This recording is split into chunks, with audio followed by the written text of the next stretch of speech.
생존이 아니라 소명을 따라 산다라는 제목으로 우리 본문을 중심으로 은혜를 나누기 원합니다. 자, 오늘 본문 1절을 보실까요? 자, 1절이 어떻게 시작되죠? 그러므로 하고 시작이 됩니다. 자, 우리가 지지난주에 다뤘었어요. 지지난주에 다뤘던 그 21장의 본문과 이어지고 있습니다. 다윗이 사울을 피해서 도망간다는 게 절대로 도망가서는 안 되는 가드 왕 아기스에게로 도망을 갔습니다. 자, 그러니까 아기스의 신하들이 다윗을 알아보면서 아기스 왕에게 이렇게 보고를 해요. 사울이 죽인 자는 천천, 다윗이 죽인 자는 만만이라고 노래하던 바로 그 다윗이 왔습니다. 우리의 철천지 원수 다윗이 우리 소나기 안으로 들어왔습니다. 제 발로 걸어 들어왔습니다. 막 이런 식으로 보고를 하는 거예요. 자, 그 말을 들었던 다윗이 어떻게 합니까? 내가 잘못 왔구나 하면서, 그죠? 그 순간 하나님 앞에 기도를 했을 거예요. 그죠? 그리고 하나님, 내가 두려움에 쫓겨서 이렇게 내가 잘못된 선택을 하고 잘못된 판단을 했습니다 하면서 하나님의 도우심을 구했을 거예요. 자, 그러면서 하나님이 주시는 그 지혜로 그 순간 어떻게 합니까? 미친 사람 연기를 하잖아요. 침을 흘리고 대문을 막 극적극적거리고. 자, 그러면서 아기스 왕이 다윗을 보는데요, 이 다윗이 아닌 거예요. 어디서 굴러들어온 미치왕이 보러 이렇게 다윗이라고 그렇게 신하들이 그렇게 말하고 있는 거예요. 그래서 얼른 쫓아내라고. 자, 그러면서 그 아기스 왕의 소나기에서 그렇게 구원을 받게 되었다라는 겁니다. 자, 그러면서 오늘 본문 22장 1절, 그러므로 다윗이 그곳을 떠나 가드 왕 아기스의 그곳을 떠났다라는 거예요. 자, 그래서 어디로 갔습니까? 자, 22장 1절 같이 읽어봅시다. 시작. 그러므로 다윗이 그곳을 떠나 아둘람굴로 도망하매.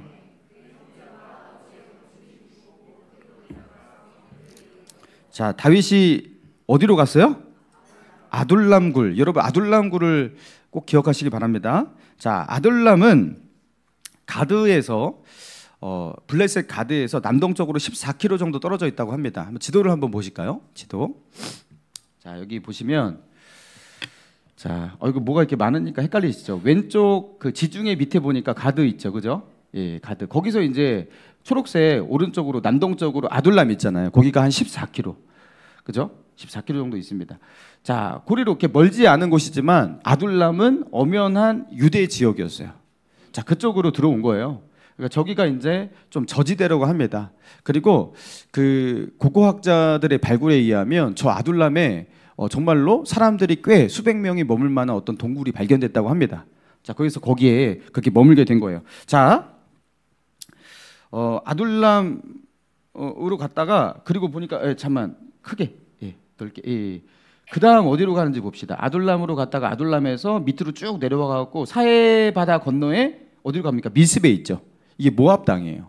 모압 땅 미스베로 굉장히 먼 곳으로 그렇게 갔다가, 자, 그리고 미스베에서 다시 어디로 가요?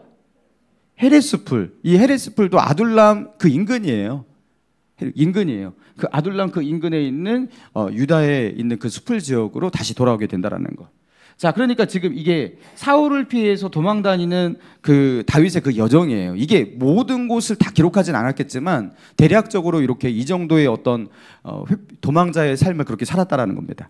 자, 그런데 이 아둘람에서의 일을 오늘 이제 다루는 것인데, 아둘람에서 아주 황당한 일을 당하게 됩니다. 다윗이 사울에게 추격을 당해서 잡혀 죽을까봐 가드왕 아기스에게까지 도망갔다. 거기서 자신의 신분이 노출이 되면서 거기서도 죽을 뻔했다가, 그러니까 어디로 피해도 죽을 운명인 거예요. 이거는 도망갈 곳이 없어요.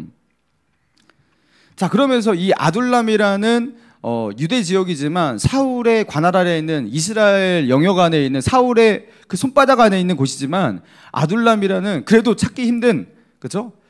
그런 지역으로 숨어들었는데 거기에 은신처를 다윗이 거기다가 마련했다는 소식이 들려지면서 누가 찾아와요? 그의 형제와 22장 1절 보니까 중간에 그의 형제와 아버지의 온 집이 듣고 그리로 내려가서, 그러니까 왜 형제들, 아버지 다 왜 다윗을 찾아왔던 것일까요?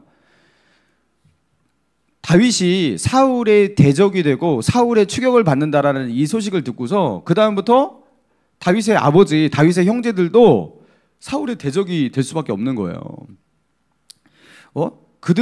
사울의 칼날이 그들을 향할 수도 있는 겁니다. 그러니까 위협을 느끼고서 이제 사울을 피한 거예요. 피해서 사울의 가족들도 다윗의 아버지 그리고 이새와 그 다윗의 형제들도 다윗에게로 다 이렇게 도망온 겁니다. 그러니까 자신의 신변을 책임지는 것도 너무 어려워요. 그죠? 자신 하나 건사하는 것도 힘든데 이제 가족까지 이렇게 수많은 가족까지 책임져야 하는 거예요. 자, 그뿐만 아닙니다. 자, 2절이죠. 2절을 같이 한번 읽어봅시다. 2절 시작. 환난당한 모든 자와 빚진 모든 자와 마음이 원통한 자가 그와 함께한 자가 400명 가량. 자, 여기 보니까 다윗에게 모여온 또 다른 사람들이 누구냐면 환난당한 모든 자, 빚진 모든 자, 마음이 원통한 자. 자, 이거 지금 좀 이렇게 긍정적인 상황 가운데 있는 사람이 한 명도 없다라는 거예요. 다 어떤 사람을 말하는 겁니까?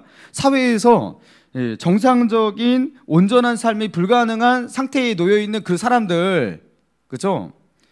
소외계층의 사람들, 힘없고 약한 사람들, 사람들의 사울의 폭정 속에서 서름을 당하고 억울한 상황 가운데 놓여 있는 사람들, 어디다 호소할 데도 없는 사람들.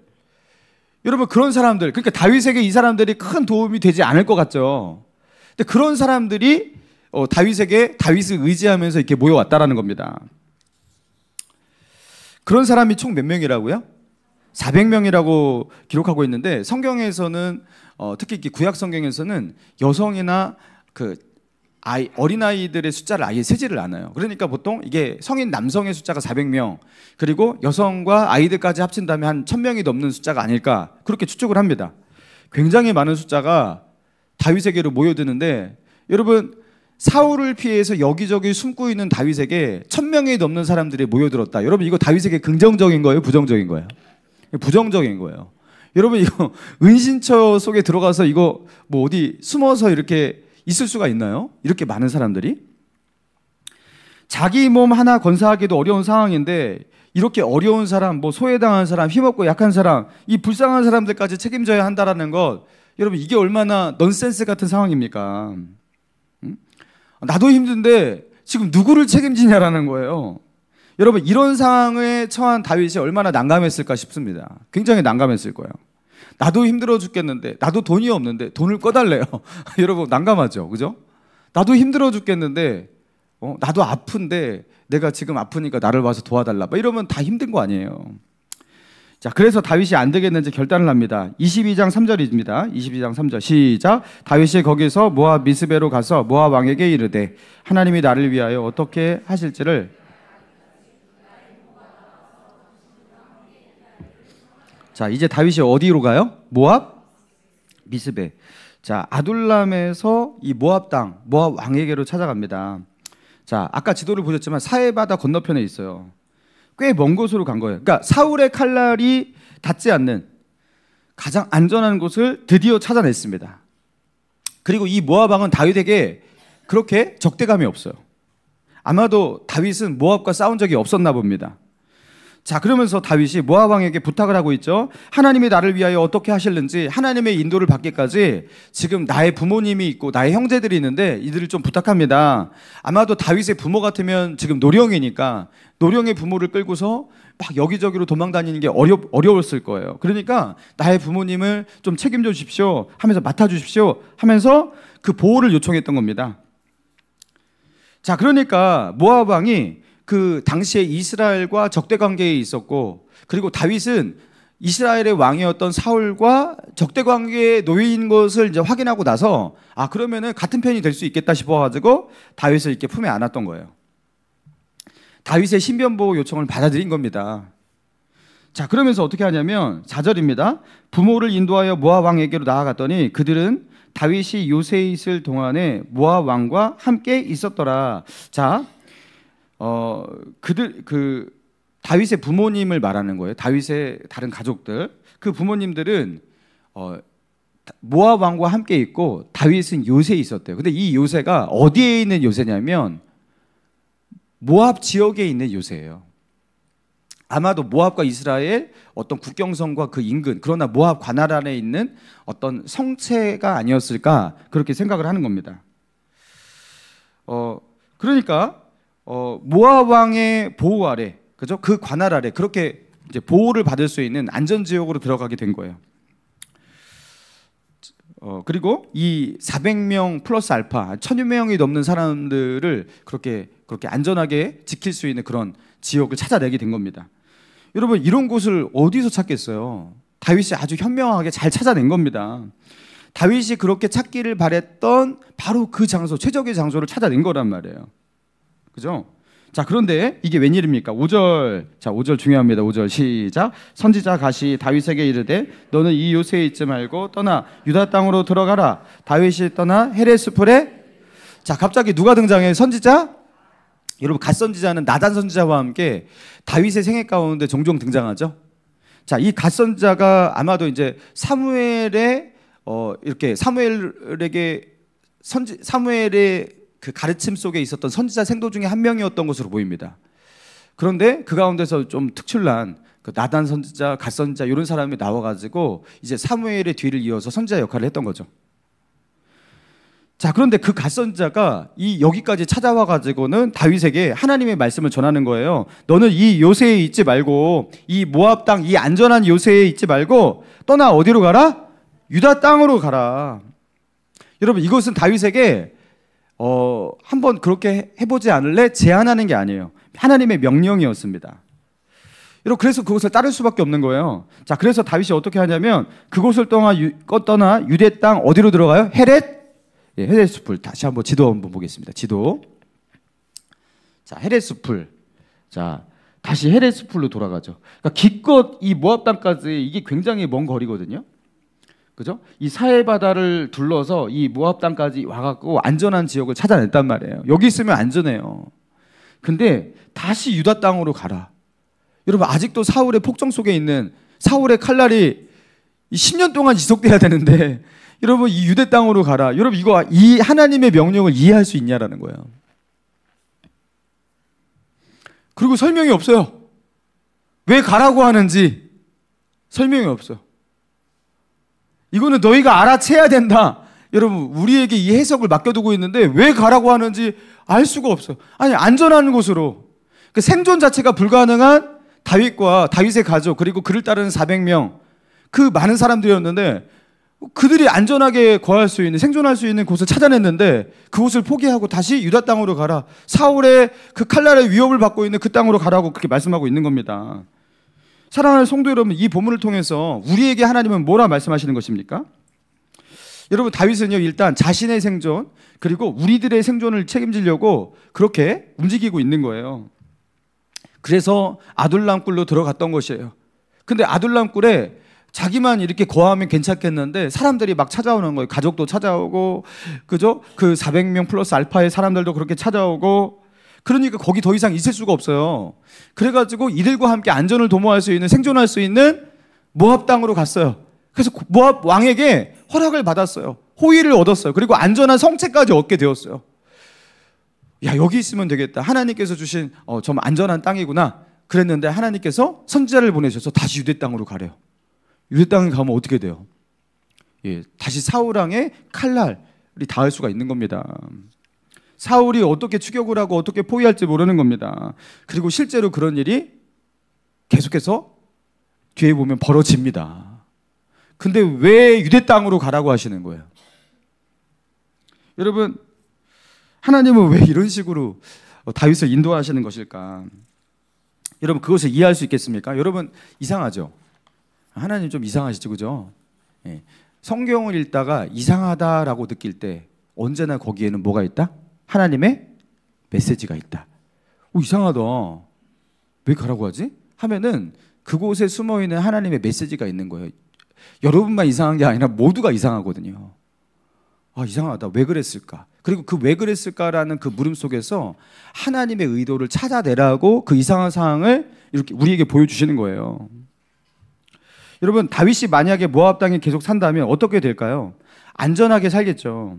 그리고 자기를 따르는 그 자들, 그 식솔들도 안전을 도모할 수 있을 겁니다. 그러나 하나님은요, 그런 다윗에게, 그죠? 말씀하시는 거예요. 겨우 그것뿐이야. 하나님은 다윗이 자신의 안전, 자신의 생존을 도모하는 그런 선택을 하고 그런 장소로 가고 그런 환경을 선택했을 때 겨우 그것뿐이냐? 여러분, 우리는요, 그게 우리의 가장 중요한 목적이고 가장 힘든 일이고 가장 어려운 일이고 그리고 그것을 겨우 해냈다, 그렇게 하면서 이뤄냈다, 이렇게 할지 모르겠지만 하나님은요, 겨우 그것뿐이냐? 여러분, 하나님은 지금 다윗의 생존에 초점을 두고 다윗을 인도하고 계시지 않는다라는 거예요. 하나님은 다윗을 생존하게 만드실 겁니다. 하나님은 결코 사울의 칼날에 다윗이 무너지도록 그렇게 만들지 않으실 거예요. 그리고 하나님은 다윗의 생존은 당연한 것이고 다윗을 어떻게 인도하고 계시는 거예요? 다윗을 사명의 자리로, 그죠? 다윗이 있어야 할 그 소명의 자리로 하나님은 그를 인도하고 계시는 거예요.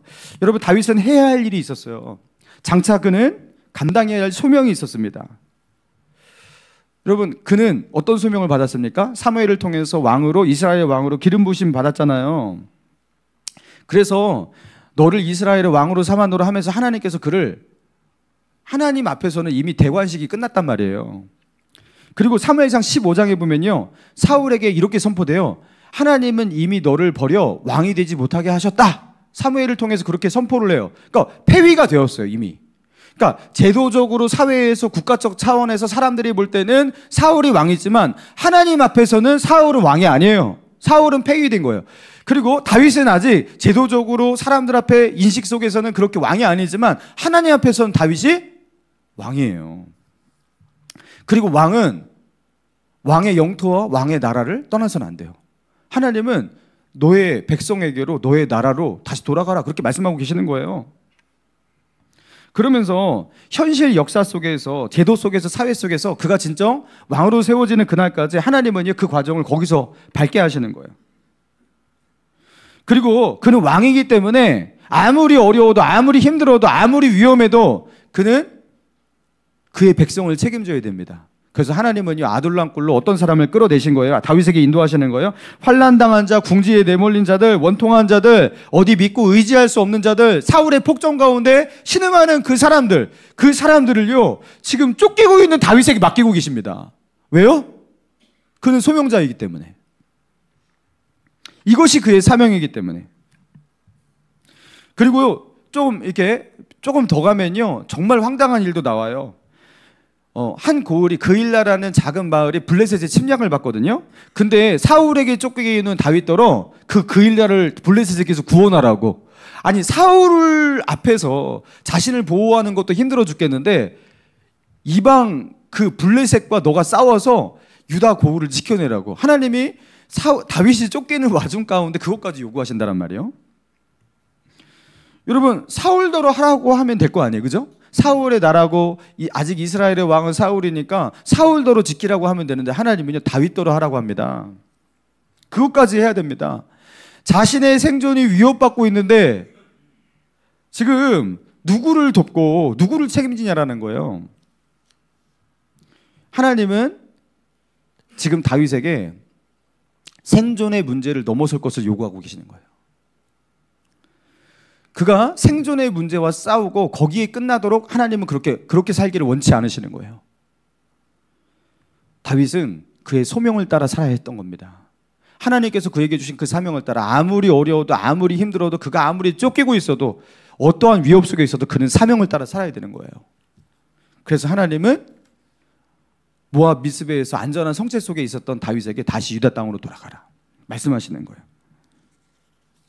여러분, 이 다윗을 인도하고 계시는 그가 생존하는 것을 목적으로 하지 않고 소명을 따라 살도록 그렇게 인도하고 계시는 이 장면을 우리에게 보여주시면서 하나님은 우리에게도, 이 말씀을 읽고 있는 우리에게도 말씀하시는 거예요. 내가 다윗을 이렇게 인도했듯이 너의 인생을 이렇게 인도하길 원한다. 우리가요, 우리의 본능이, 그죠? 우리의 그냥 자연스러운 생각에 이끄는 대로 그냥 살아간다면 우리는 나의 생존에 함몰되어서, 나의 문제에 함몰되어서 그것에만 신경 쓰고 그냥 나 하나 책임지기도 참 힘들다, 그냥 살아내기도 힘들다, 먹고 살기도 힘들다, 이러다가 끝나요, 인생이. 그게 이제 그죠? 아둘람 굴에 숨어 있는, 그죠? 저 모압 미스베로 피하고 있는 그 다윗이잖아요. 근데 하나님은요, 그 아둘람 가운데 숨어서 난 여기서 꽁꽁 숨어서 어떻게든지 버텨야겠다, 살아남아야겠다, 생존해야겠다. 그러니까 수백 명의 사람들을, 그죠? 다윗에게 도움을 요청하는 수백 명의 사람들을 그렇게 다윗에게 이끌어내십니다. 그리고 그 안전한 모압 미스베 기껏 그 안전한 땅을 찾아냈더니만 하나님은요, 다시 유다 땅으로 돌아가라 그렇게 말씀하십니다. 하나님은요, 다윗이 소명대로 살기 원하셨던 거예요. 여러분, 우리가 이 땅 가운데서 그냥 생존의 문제에 연연해서 거기에 함몰돼서, 그죠? 그것에만 신경 쓰고 그렇게 인생의 시간들이 지나가고, 하나님은 그걸 원치 않으신다라는 거예요. 하나님은 소명의 땅으로 우리를 다시 돌려보내시기 원하십니다. 유다 땅으로 돌아가라. 여러분, 대한민국 그 출산율에 대해서 워낙 이슈들이 많고 뉴스에서도 많이 나오고 잘 아실 것입니다. 2011년도, 지금으로부터 약 10몇 년 전, 2011년도 한 해 대한민국 출생아 수가 47만 명이었어요. 자, 그리고 요게요, 10년 만에 22년인가요? 22년에 24만 9천 명. 그러니까 47만 명에 24만 9천 명, 반토막이잖아요. 딱 11년, 12년 만에 출생아 수가 반토막이 났어요. 출산율이. 여러분, 10년 만에 출산율이 반토막 나는 사례가 전 세계에 없거든요. 출산율도 떨어지려면 서서히 떨어지지 이런 식으로 급격하게 떨어지지 않잖아요. 그러면서 이 문제가 먹고 살기가 힘들어서다 뭐 여러 가지 그 전문가들의 견해가 있어요. 근데 저는 전문가들이 아무리 말을 해도 그게 전혀 납득이 되지가 않아요. 제가 전문가인가? 왜 납득이 되지가 않지? 전문가의 말을 들어도 뭐 먹고 살기 어려워서 청년들의 뭐 힘들어서 그렇다, 내 집 마련이 어려워서 그렇다, 뭐 별의별 소리를 다 하고 있지만 저는 납득이 되지가 않아요. 여러분, 언제나 내 집 마련은 어려웠었거든요. 그렇죠? 뭐 내 집 마련이 뭐 언제 쉬웠냐고요? 그거는 언제나 어려웠었어요. 먹고 사는 문제? 언제나 어려웠었어요. 그거 옛날에도 더 어려웠었고, 뭐 경기가 좀 좋을 때 있고 안 좋을 때 있는 거지 언제나 어려웠었단 말이에요. 뭐 사교육비, 뭐 양육비가 부담돼서, 아니 사교육도 사실 몇십 년 동안 계속 원래 있었습니다. 근데 그것 때문에 갑자기 10년의 그 어간 동안 출산율이 반토막 난다는 거, 여러분 이걸 어떻게 설명할 수가 있냐고요. 여러분 어떻게 설명하실 거예요? 저는 이것은 문화 때문이라고 생각합니다. 가치관, 그죠? 우리가 가지고 있는 그 가치관이 문화의 영향 속에서 완전히 바뀌어버렸단 말이에요. 지금 우리의 이 젊은 세대들, 이들은요, 인스타그램, 유튜브, 그 많은 어떤 미디어에 굉장히 많이 노출된 그런 시대를 살아가고 있습니다. 그러면서 서로가 어떻게 살아가고 있는지, 특별히 자신의 것을 자랑할 수 있는, 뭐 행복한 삶을 살고 있다 하면서 이것을 자랑하는 뭐 유튜버도 굉장히 많고, 뭐 인스타그램에서도 그런 사람 많잖아요. 삐까뻔쩍한 삶을 살아가고 있고, 막 이런 사람들 굉장히 많습니다. 자, 그런 많은 사람들이 자신의 메시지를 이렇게 뿜어내면서 우리는 서서히 나도 알지 못하는 사이에 인식이 변하고 있는 거예요. 우리 사이의 문화가 다 바뀌고 있는 거예요. 어떻게 바뀌고 있냐면, 그 많은 어떤 그 미디어들, 그죠? 그 SNS들, 자, 거기서 그 뿜어내는 메시지는 한결같이 무엇이냐면, 너는 너의 행복을 위해 살아라, 쿨하게. 그러니까 너는 너의 행복을 위해 살아라. 뭐 남까지 책임져. 남을 위해서 그렇게 살 필요가 있어. 그냥 너는 너의 행복을 위해서 살면 돼. 나는 이렇게 행복하게 살고 있어. 너도 이렇게 살아봐. 여러분, 이런 메시지가 모든 곳에서, 그죠? 모든 곳에서 그렇게 다 뿜어내는 그런 메시지가 아니겠습니까? 자, 그런데 그런 행복을 추구하는데 가장 방해가 되고 결정적인 장애가 되는 게 무엇이냐면 출산이에요. 그거 못해요. 출산하는 순간 거기서 말하는 그거 못해요. 그죠? 뭐 여행 다녀 뭐 하는데, 여행을 어떻게 다녀요? 출산을 하고 애기 낳고 어떻게 다녀요? 뭐 이렇게 하고서 뭐 많은 것을 누리면서 살아. 그것도 못해요. 그냥 애 둘 낳고 셋 낳고 그러면은 그 아이들 키우다가 젊은 시간들은 그냥 쑥 지나가고 이제서 살만하다 하면은 인생이 이제 황혼기에 접어들고 뭐 그러면서 인생 그렇게 끝난다라는 거예요. 어떻게 그렇게 사냐는 거예요, 네 인생을. 그러니까 너를 행복하게 그렇게 살아내기 위해서 그렇게 살면 안 된다. 그죠? 그렇게 네 인생을 그렇게 꼬라박지 말아라. 자, 그러면서 너를 위해서, 너를 행복하게 하기 위해서 살아라. 여러분 계속해서 이렇게 말하고 있는데, 여기에 이 설교에 다 이제 결국에는 어떻게 된 겁니까? 감명을 받아서 그렇게 살기로 한 겁니다. 이 10여 년 시간 동안 우리가 그렇게 세속의 그 메시지의 설교를 듣고서 우리가 다 설득을 당해서 젊은 사람들이 다 그렇게 살기로 컨펌을 한 겁니다. 그냥 그렇게 살자, 나도. 그죠? 더 이상 옛날같이 그렇게 뭐 가족을 꾸리고 그리고 아이를 낳고 그들을 책임지고 그들을 뭐 국가의 장래와 미래와 우리들의 뭐 번영과 뭐 이런 것들도 다 필요 없어요. 그냥 내가 그냥 오늘 행복하게 살 수 있기 위해서 이렇게 살아야 된다. 여러분, 이런 메시지에, 이런 문화에 우리는 완전히 점령이 당해버렸어요. 대한민국 같이 이렇게 서로 간에, 그죠? 또 이렇게 교류가 활발한, 그죠? 또 인터넷도 발달돼가지고 뭐 스마트폰 들고서 맨날 그런 설교를 듣고 그러니까. 그리고 우리는 나의 행복을 위해서 소명, 사명 이런 것도 다 없어졌습니다. 뭐 국가 뭐 이런 것도 뭐 사회 이런 것들도 너무 먼 얘기예요. 그냥 내가 행복하면 되는 거예요. 나의 생존, 그죠? 그리고 또 나의 생존이 아주 행복한 생존이어야 돼요. 남들에게 자랑할 수 있는 아주 행복한 생존이어야 돼요. 하나님이 주시는 비전과 소명, 여러분 이런 거 없습니다. 자, 그렇게 살아가기로 한 것, 여러분 그게 이제 오늘날의 젊은이들이죠. 사랑하는 성도 여러분, 그래서 예수 믿는 사람, 그리스도인들이 이 시대의 소망이에요. 여러분, 이런 문화와 이런 설교 앞에서 저항할 수 있는 유일한 사람이 저는 그리스도인밖에 없다고 생각해요. 이런 세속의 가치관, 나의 생존, 나의 행복을 최고의 가치로 여기고 전부로 여기며 살아가라고, 너의 자아의 행복이 너의 종교라고.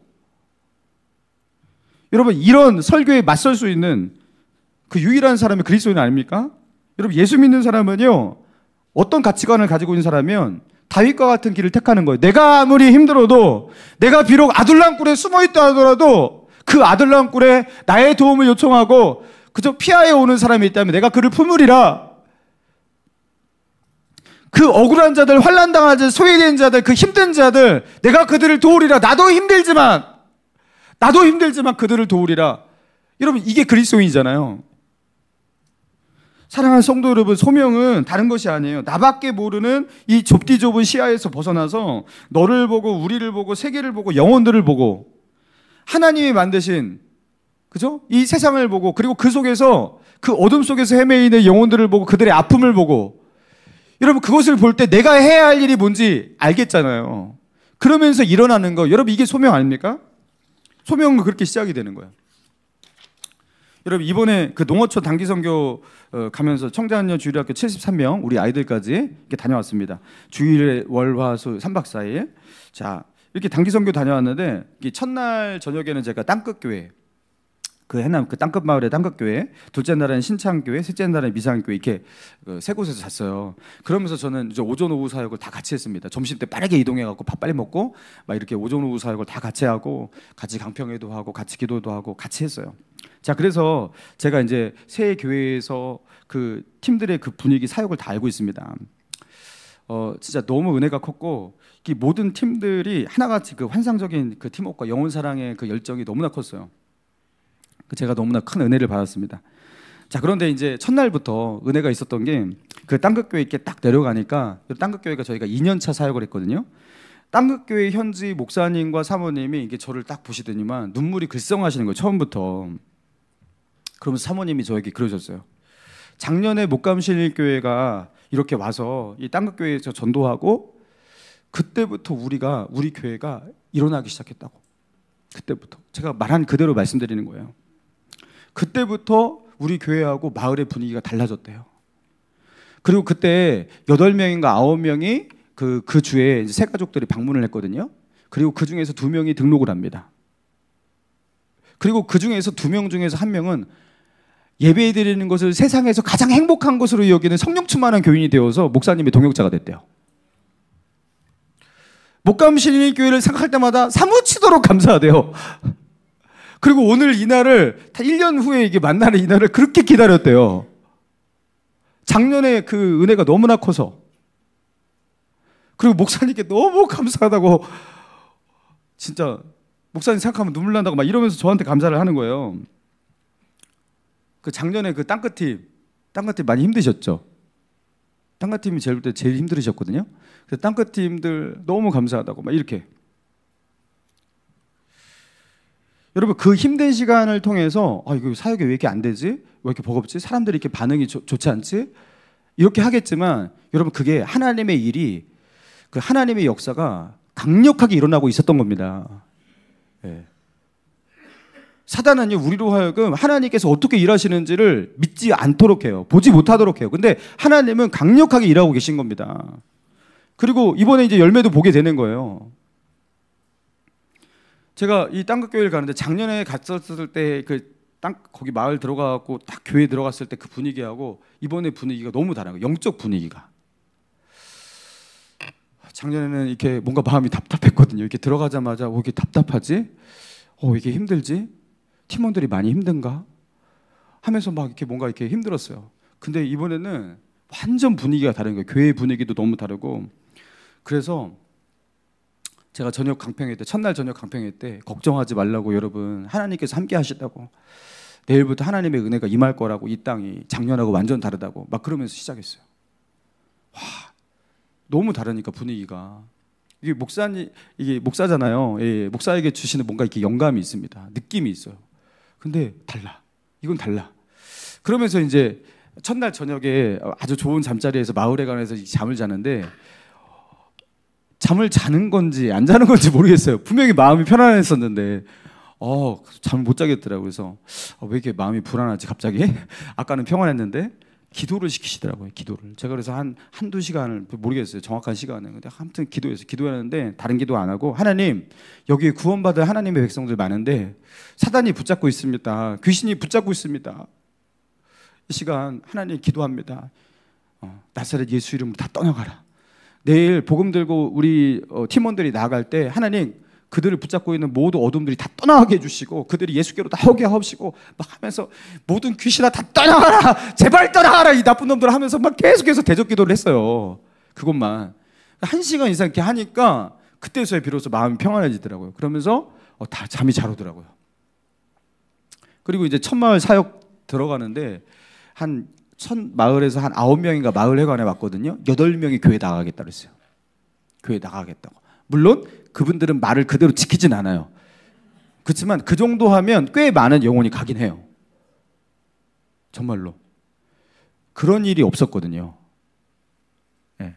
그 마을회관에서 뭐 이렇게 9명이면 8명이 그렇게 교회 가겠다고 이런 일이 없었어요. 선교 역사에서. 우리 선교 역사에서. 그런데 하나님께서 그렇게 은혜를 부어주시는 거예요. 할렐루야. 여러분도 가고 싶죠?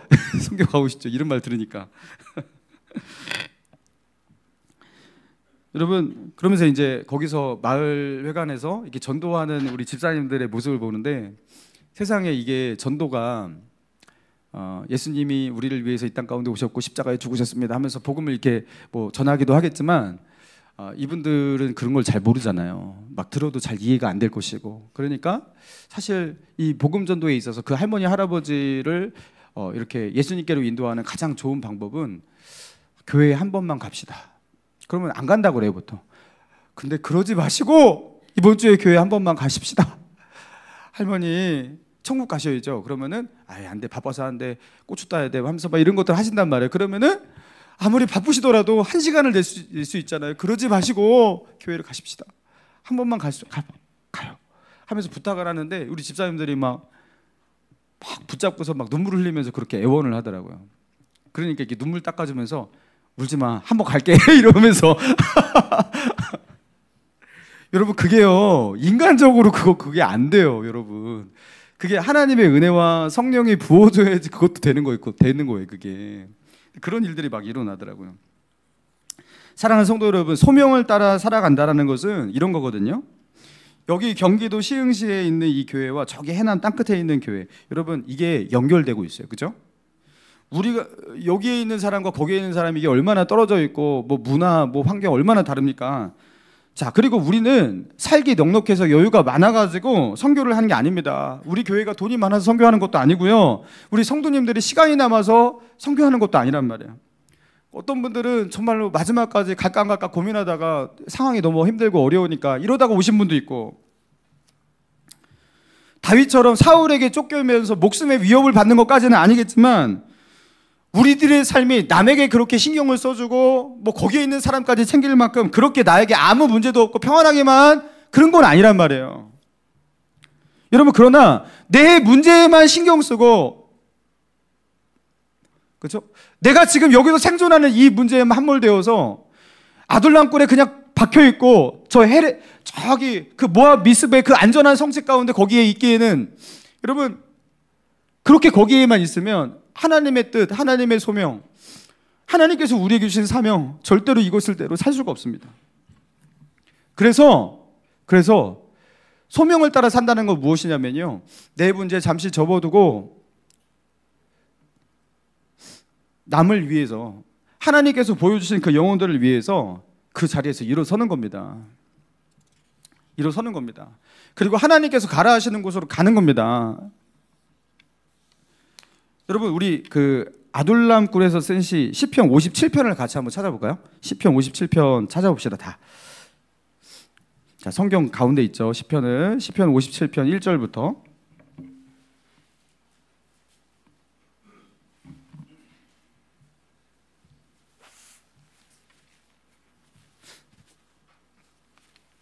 자, 1절부터 한번 쭉 교독합시다. 저하고. 하나님이여 내게 은혜를 베푸소서, 내게 은혜를 베푸소서. 내 영혼이 주께로 피하되 주의 날개 그늘 아래에서 이 재앙이 지나가기까지 피하리이다.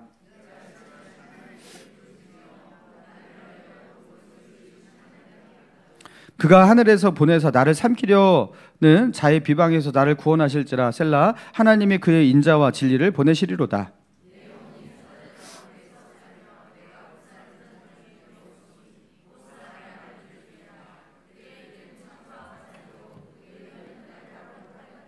하나님이여 주는 하늘 위에 높이 들리시며 주의 영광이 온 세계 위에 높아지기를 원하나이다.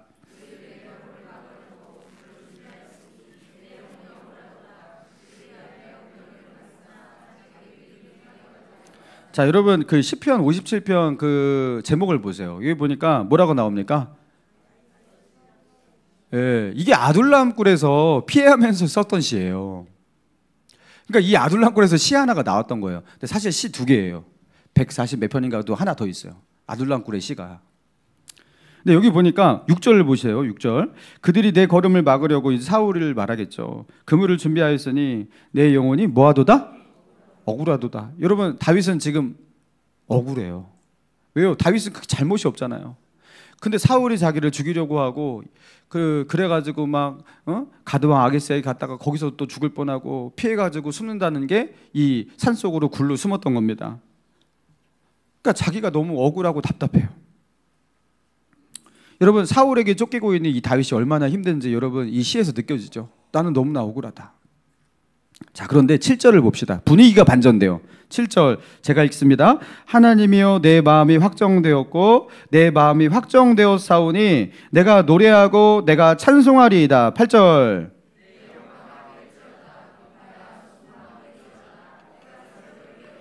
주여 내가 만민 중에서 주께 감사하오며 문 나라 중에서 주를 찬송하리이다.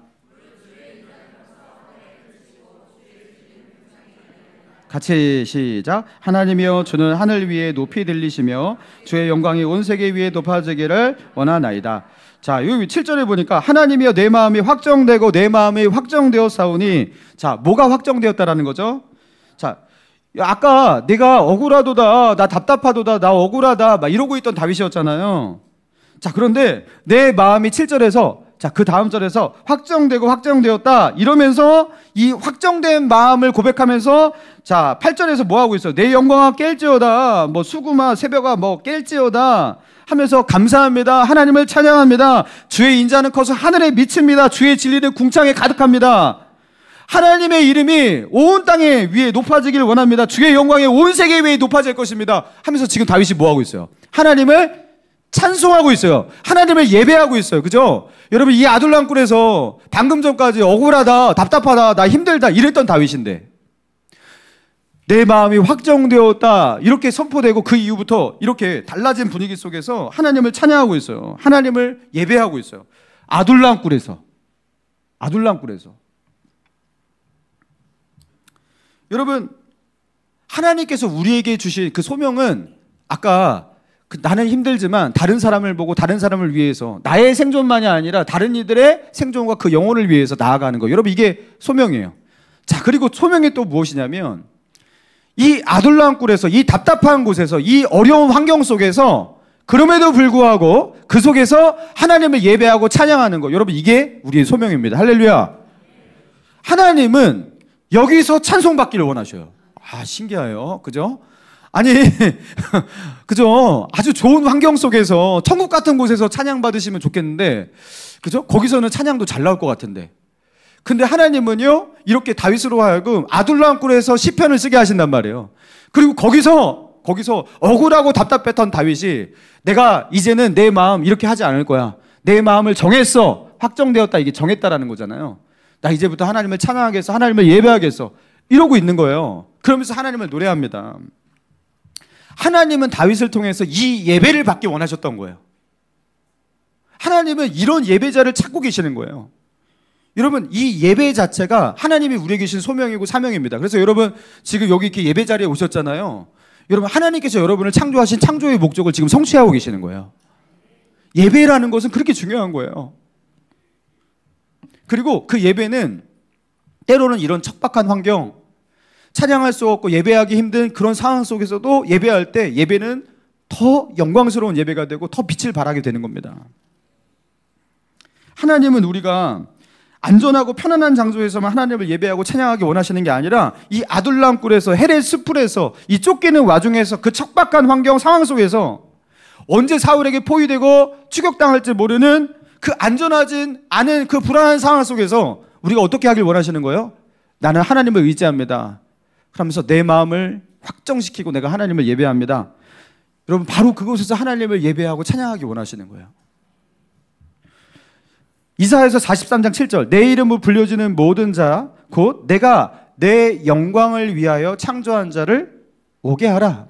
내가 그를 지었고 그를 만들었느니라. 하나님께서 우리를 지었고 창조했대요. 무엇을 위해서요? 내 영광을 위해서 창조한 자. 여러분 하나님은 우리가 하나님을 찬송하고 하나님을 예배하고 하나님께 영광 돌리는 이 일을 위해서 우리를 창조하셨대요. 여러분 그러니까 여러분 하나님이 우리를 창조하신 창조의 목적 비전이잖아요. 그것을 우리가 하나님이 우리를 부르신 그 자리에서 성취하시면 됩니다. 그래서 저는 그 이번 선교 때 그래서 여러분 제가 강평에 인도할 때 하나님을 찬송하고 높이는 찬양을 많이 했다라는 걸 눈치채셨을 거예요. 선교 팀원들은. 거기서 하나님을 찬송하고 하나님을 예배할 때 하나님은 그 땅을 축복하신다. 저는 이 믿음이 있어요. 거기서 하나님의 거룩한 이름을 높이고 찬송하고 하나님이 우리를 지으신 그 창조의 목적을 성취하는 그곳을 하나님은 절대로 버리지 않으신다. 그래서 우리는 거기 가서 하나님을 예배하는 거예요. 하나님을 높이고 하나님을 존귀케 만들려고 하고 여러분 그렇게 하나님을 높이고 찬양할 때 하나님이 그곳을 황폐하게 하시겠냐고요. 그렇죠? 여러분 내 인생의 회복과 소생하는 힘을 얻기 위해서 우리가 해야 할 일은 다른 것이 아니에요. 여러분 그 자리에서 하나님을 찬송하세요. 할렐루야. 하나님을 높이세요. 예수 그리스도의 존귀한 이름을 높입니다. 내가 약할 때 강함 대신에 여러분 그 찬송하세요. 예수 어린 양 존귀하니. 나는 왜 이렇게 약할 때마다 이 찬양이 나오는지 모르겠는데 맨날 그 찬양 불러요. 예수 어린 양 존귀한 이름. 이 찬양을 계속 불러요 제가. 그러면 하나님을 높이고 하나님을 찬양하면 저는 분명히 약했잖아요. 그렇죠? 저는 분명히 약하고 피곤하고 지치고 힘들고 막 그래서 그런 상황 가운데 있었는데 여러분 그 아둘람 굴 같은 곳에 하나님의 위로와 임재가 가득해집니다. 할렐루야. 왜요? 제가 하나님이 저를 지으신 그 창조의 목적을 거기서 성취하고 있잖아요. 내가 대성아 내가 너를 거기서 내가 찬양을 받기 위해서 너를 만들었어. 내가 지금 너에게 예배를 받고 있다. 너의 찬송을 내가 듣고 있다. 천사들아 뭐하냐? 대성이 가만두지 말아라. 이렇게 하실 거 아니에요. 여러분 우리가 하나님을 높이고 예수 그리스도를 높이고 찬송할 때 여러분 하나님께서 당신의 우리를 창조하신 창조의 목적이 성취되었다. 성취되었다. 여러분 그렇게 말씀하십니다. 그리고 그곳에 임재하시고 그곳을 축복하시고 여러분 그렇게 하시는 거예요. 오늘 드려야 할 예배를 내일로 미루지 마세요. 환난 속에서 드리는 그 예배가 진짜 예배입니다. 아둘람굴에서 쓴 그 찬양이 진짜 찬양이고요.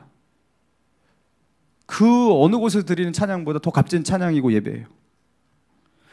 여러분 어떠한 상황 속에서도 하나님을 향한 찬송을 멈추지 마시기 바랍니다.